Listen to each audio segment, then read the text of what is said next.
गांव में एक छोटी सी झोपड़ी में शीला औरत और उसका बेटा रामू रहा करता था। माँ, आज भी सूखी रोटी। हाँ बेटा, अब यही खा ले, इतने दिनों से कुछ भी काम नहीं है। माँ, तुम तो खा लो। नहीं बेटा, मेरी तो जैसे भूख मर गई है। जब मैं सेठ के कपड़े इस्त्री करती थी, एक कुर्ता जल जाने पर उन्होंने मुझे काम से हटा दिया। आज सेठ के पास जाऊंगी, क्या पता कोई काम मिल जाए। शीला सेठ के घर जाती है।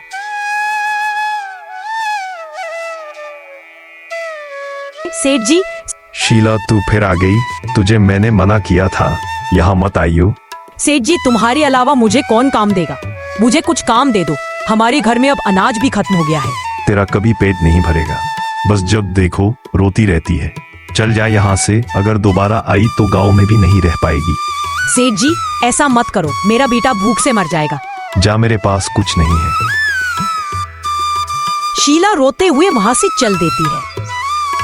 रास्ते में एक अब्बा शीला के पास आते हैं। तुम्हारे पास कुछ खाने के लिए है बेटा? मैं 3 दिन से भूखा हूँ। अब्बा, मेरे पास तो कुछ भी नहीं है, मैं तो खुद भूख से तड़प रही हूँ। हाँ, लेकिन मेरे घर पर आधी रोटी रखी है, वह भी सूखी हुई। अगर तुम चाहो तो वो खा सकते हो, तुम 3 दिन से भूखे हो। बेटा, तू रो क्यों रही है? मेरे घर में अनाज खत्म हो गया और कुछ काम भी नहीं है। जब सारे रास्ते बंद हो जाते हैं तो रोने के अलावा और कुछ नहीं बचता। बेटा, तेरा दिल बहुत बड़ा है। खुद भूखी है, लेकिन मुझे 3 दिन से भूखे देखकर अपनी आधी रोटी भी मुझे देने के लिए तैयार है। बेटा, एक जादुई जंगल है, वहाँ का जादू सिर्फ अच्छे लोगों को दिखता है। तुम वहाँ जाओ, क्या पता तुम्हारे नसीब खुल जाए। अब्बा, वहाँ जादुई जंगल कहाँ है? मैं वहाँ कैसे जाऊंगी? तुम्हारा जो जंगल का रास्ता है, उन्हीं रास्तों में से एक रास्ता उस जादुई जंगल की ओर जाता है। इतना कहकर वह अब्बा वहाँ से गायब हो जाते हैं, जैसे वह ईश्वर के रूप में आए हो। अरे ये तो चमत्कार हो गया, ईश्वर ने मेरी सुन ली। अभी घर जाती हूँ और रामू को लेकर जंगल की ओर निकलती हूँ।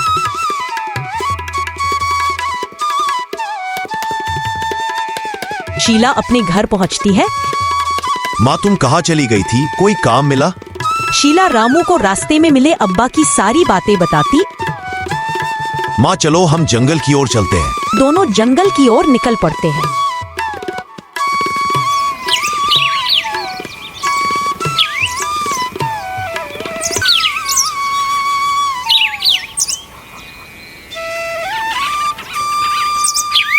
यहाँ तो सिर्फ एक ही रास्ता है। अब्बा ने तो कहा था 2 रास्ते हैं। मेरी तो टांगे भी कांप रही हैं।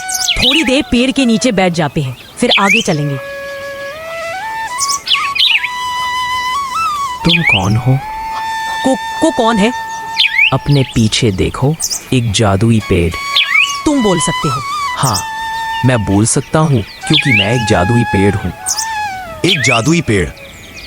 लेकिन मेरा जादू अच्छे लोगों को ही दिखाई देता है। क्या तुम परेशान हो? हाँ, मैं यहाँ एक जादुई जंगल ढूंढ रही हूँ। मुझे एक अब्बा ने बताया था, लेकिन मुझे आगे का रास्ता नहीं मिल रहा। यह जादुई जंगल है। यहाँ के गांव के लोगों को इस जादू के बारे में कुछ नहीं पता, क्योंकि गांव के लोग अच्छे नहीं हैं। जादुई पेड़, तुम मेरी कुछ मदद कर दो। मेरे घर में अनाज नहीं है, मेरा बच्चा भूखा है, मैंने भी कुछ नहीं खाया। मैं बस इतना चाहती हूँ कि मैं अपने बच्चे को रोज ही खाने के लिए रोटी दे सकूँ। रास्ता मेरे अंदर है। जब मेरा रास्ता खुलेगा तुम इसके अंदर चली जाना और तुम एक जंगल में पहुंच जाओगी। वहां पर एक गुफा है, उसके अंदर एक जादुई चक्की है। वह एक आम चक्की नहीं है, वह एक रहस्यमयी चक्की है। मैं बस तुम्हें इतना ही बता सकता हूँ, तुम वहां जाओ। पेड़ के अंदर रास्ता खुलता है। शीला और रामू उसके अंदर जाते हैं और एक दूसरे जंगल में पहुंच जाते हैं। माँ, हम तो एक दूसरे जंगल में आ गए। रामू, चलो आगे चलकर उस गुफा को ढूंढते हैं। रामू और शीला आगे जाते हैं। उन्हें एक गुफा दिखाई देती है। शायद यही है वो गुफा जो जादुई पेड़ ने बताई थी। चलो इसके अंदर चलकर देखते हैं। वह दोनों गुफा के अंदर जाते हैं। उन्हें एक चक्की दिखाई देती है। माँ देखो, वो रही चक्की।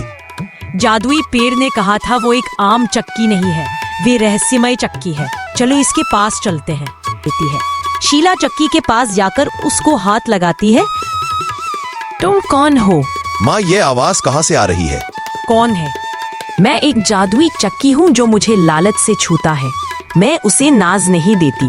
बहुत समय पहले मैं एक अच्छे आदमी के पास थी, लेकिन जब वह बहुत ज्यादा धनी हो गया था, उसके मन में लालच आने लगा था। उसने गरीबों को नाज देना बंद कर दिया था। इसलिए मैं वहां से इस गुफा में आ गई ताकि मैं लालची लोगों के हाथ में ना जाऊं। शीला चक्की को हाथ लगाती है और अचानक चक्की में से नाज निकलने लगता है। यह तो नाज निकल रहा है जादुई चक्की। मुझे बस थोड़ा नाज दे दो ताकि मैं अपना और अपने बच्चे का पेट पाल सकूं। तुम्हारा दिल साफ है, तुम्हारे मन में लालच नहीं है। तुम मुझे अपने साथ लेकर चलो और गरीबों की मदद करना। अगर तुम्हारे मन में लालच आएगा तो मैं नाज देना बंद कर दूंगी। क्या सच में? हाँ, तुम मुझे अपने साथ ले चलो। लेकिन हमें तो अब रास्ता भी नहीं पता। मैं अब कैसे जाऊंगी? तुम मुझे हाथ लगाओ और हम तुम्हारे घर पहुंच जाएंगे। शीला और रामू उस चक्की को हाथ लगाते हैं और अचानक वहां से गायब हो जाते हैं और अपनी झोपड़ी में आ जाते हैं। माँ हम तो वापस आ गए। हाँ बेटा, हम वापस आ गए। अब हम भूखे नहीं रहेंगे। शीला ने उस चक्की का नाज गरीबों में बांटा और नाज को ले जाकर शहर की दुकानों में बेचा दिया। शीला के पास ये चक्की कहाँ से आ गई और इतना नाज दे रही है? अभी कल तो मेरे पास गिड़गिड़ा रही थी, कहीं ये जादुई चक्की तो नहीं है। अगर मैं इससे ये चक्की ले लूं तो मैं माला माल हो जाऊंगा।